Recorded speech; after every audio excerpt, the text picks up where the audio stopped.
only need that. His father's name was Only Lester Dick Jr.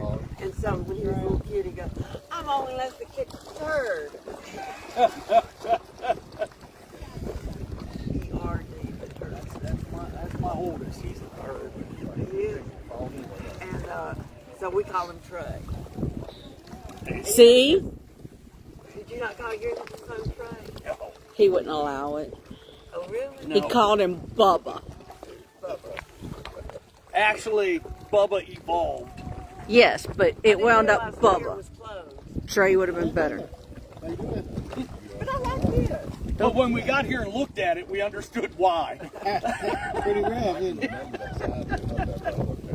wasn't sure where she was talking about. I don't know. That's been, it's been close probably 5 years. Really? Well, we've been out here in the cold. But would you like to, should I turn the music off right Oh, now? no. No, you speak. Oh, I didn't know Big John that long. We met, March 2015? When I ended up in the same rehab facility as him.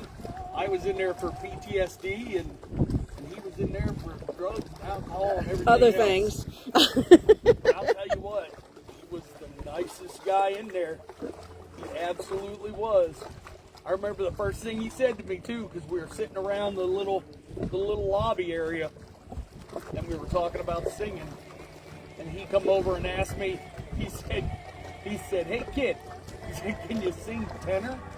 And I started to say something, and he said, "Sing tenor 15 miles away from me." And that was the rest of our relationship together. Is John was a lovable smartass, and I just encouraged it. And I helped other guys in the rehab facility when they got out, and so me and John just kept in touch. I offered to help him a couple times, and he was always like, "Oh, I got it. Are you the one that sent him the freezer?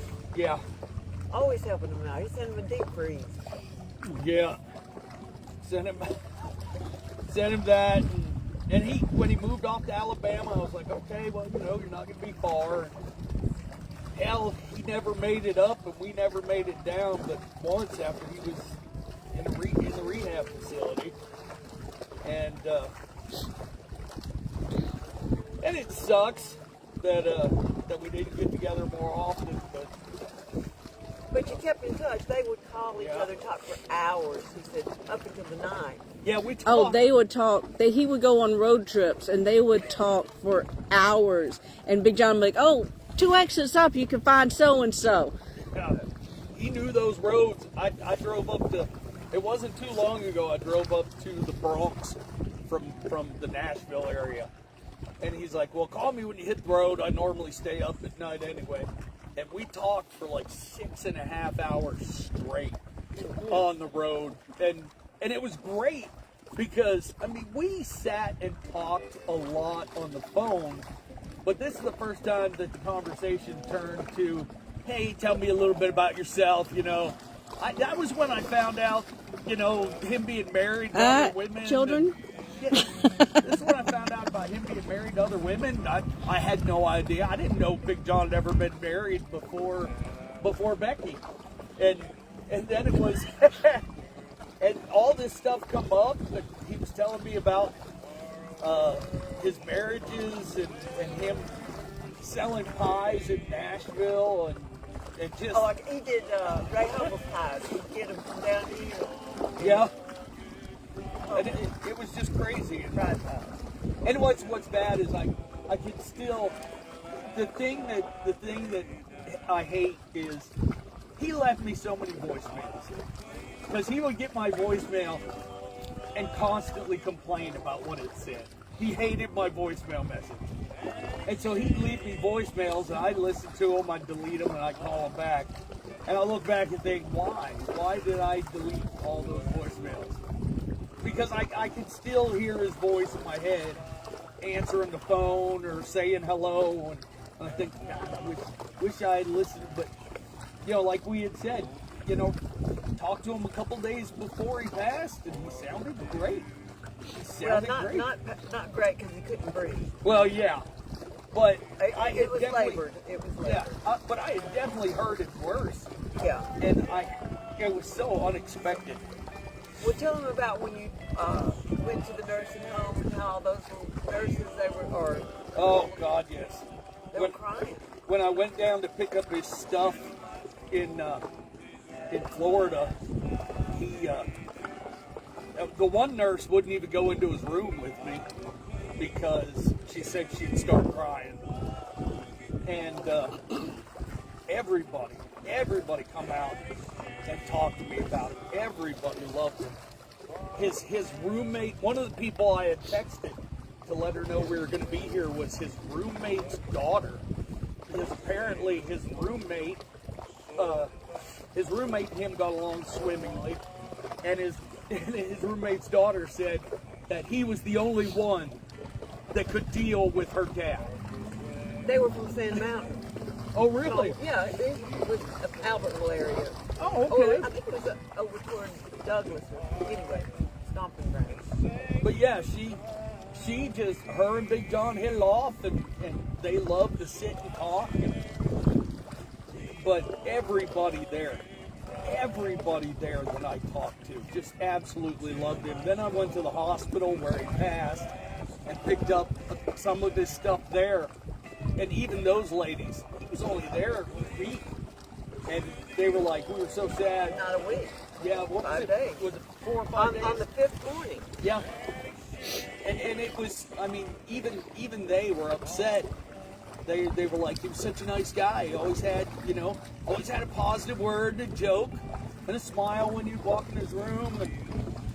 And one of the ladies at the rehab facility said that she loved to go in and sit and talk with him at night because he was one of the few residents that would actually carry on a conversation and ask about your day and ask about your family, and he was really concerned about how you were, and he wanted to get to know you and carry on an actual conversation instead of complaining about the facility and how awful life was.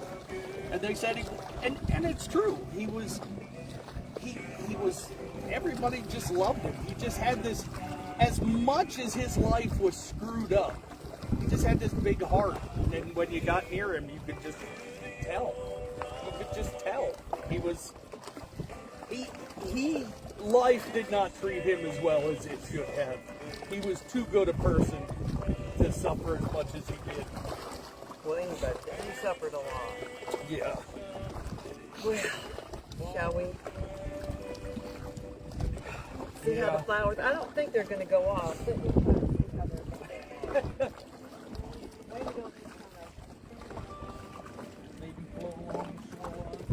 Perfect. That's beautiful.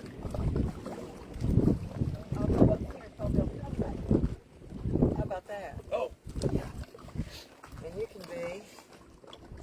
We're all going to catch pneumonia. You're worth it, John.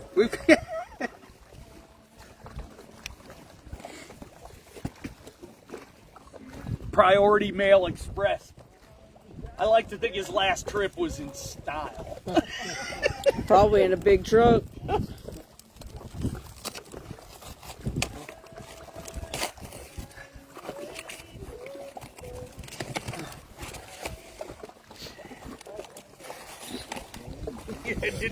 It didn't travel all that well. Don't worry about the box, just him. John Riley Bartlett.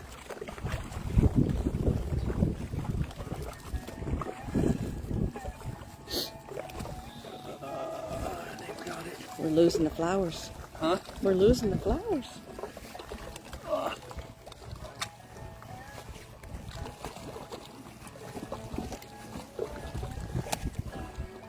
won't take a chance of cutting him. Take off the other leg. Yeah, the guy at the funeral home asked me, is there anything you want in there with him when he's cremated? I was like, I looked down and said, now's when I wish we had that other leg. Seems kind of wrong to cremate him only partially. The Father and the Son and the Holy Spirit. God, grant you this friend, rest in peace, John Bartlett.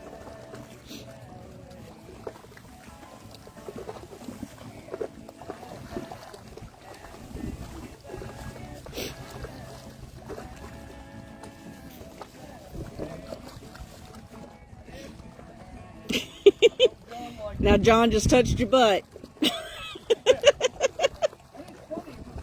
was one of those long conversations that him and I were having. You know, we just have to be talking about it. He said, well, if anything ever happens to me, I want my ashes scattered in Guntersville Lake in Alabama. And so I made a quick note because I had a file of all Big John's information. And so I made a quick note in there. You know, Guntersville Lake, Alabama. Not even a month later, he had passed. He's still hovering. Yeah. I was like, what are the odds that he'd share that information with me just by chance right before it happened? But I'm so glad he did. Oh no! And you lost. We'll get it. It's only a step down. Don't try to get it. Don't try to get it. Oh! Okay. Oh, he's fine. That particular rock is slick. Well, get up here. We'll find a Walmart or something. Get you some clean dry clothes. Why would she trust you? You fell. Oh, somewhere John is laughing his ass off right Yeah, now. right there, because he knew he wasn't leaving without you. You weren't leaving without him.